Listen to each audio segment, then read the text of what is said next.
নাটোরের লোডশেডিংয়ে ব্যাহত হচ্ছে দেশের দ্বিতীয় শীর্ষ রপ্তানি পণ্য চামড়ার সংরক্ষণ ব্যবস্থা। প্রতিদিন গড়ে 6 থেকে 7 ঘন্টা বিদ্যুৎ না থাকায় নষ্ট হচ্ছে কাঁচা চামড়া।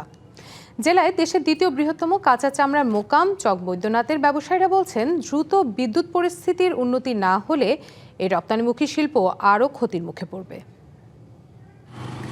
নাটোরে চক বৈদ্যনাথ চামড়া মোকামে বিভিন্ন জেলা থেকে আসা কাঁচা চামড়ার সংগ্রহ, বাছাই, লবণজাত ও সংরক্ষণ করা হয়।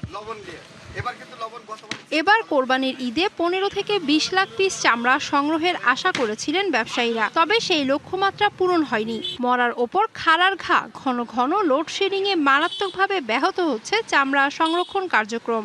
লবণ লাগানো বা দেখাশোনা বিভিন্ন কাজ থাকে, বিদ্যুতের অভাবে চরম একটা দুর্ভোগ। কারেন্ট থাকে না, এই কারেন্টের কারণে আর কি লবণ করা ঠিক মতন হয়নি, জন্য চামড়াগুলো বেশি নষ্ট হয়েছে। বিদ্যুৎ না থাকার কারণে লেবাররা কাজকাম করতে পারতেছে না, মহাজনেরা মাল দেখতে পারতেছে না, এতে অনেক সমস্যা। কাঙ্ক্ষিত দাম না পাওয়ার পাশাপাশি বাড়ছে লোকসানের শঙ্কা। লোডশেডিং এর কারণে যারা ব্যবসায়ীরা আছে প্রায় কোটি টাকা খরচ করতে হচ্ছে।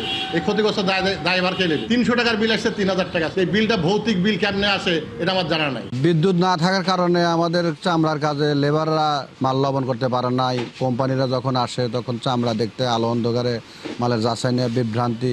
দ্রুত বিদ্যুৎ পরিস্থিতির উন্নতি না হলে এই গুরুত্বপূর্ণ শিল্প আরও ক্ষতির মুখে পড়বে, জানান ব্যবসায়ীরা।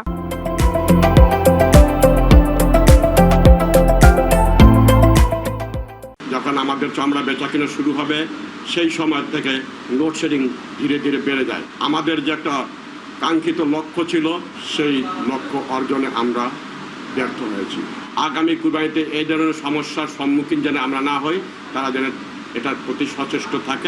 পল্লী বিদ্যুৎ কর্তৃপক্ষ বলছে, প্রতিদিন গড়ে 6 থেকে 7 ঘন্টা বিদ্যুৎ সরবরাহ ব্যাহত হয়। গেটের ত্রুটিজনিত কারণে 2.5 ঘন্টা এবং অন্যান্য লোডের ঘাটতির কারণে 3 ঘন্টা, টোটাল 5.5 ঘন্টা লোডশেড আমাদেরকে দেওয়া হয়েছে। আমরা চেষ্টা করতেছি, যেহেতু আমরা রপ্তানিজাত পণ্য, তো তাদেরকে যতটুকু ভালো বিদ্যুৎ দেওয়া যায় সেটা আমাদের চেষ্টা আছে। এই অবস্থায় জেলা প্রশাসক দ্রুত বিদ্যুৎ সংকট নিরসনের আশ্বাস দিলেন।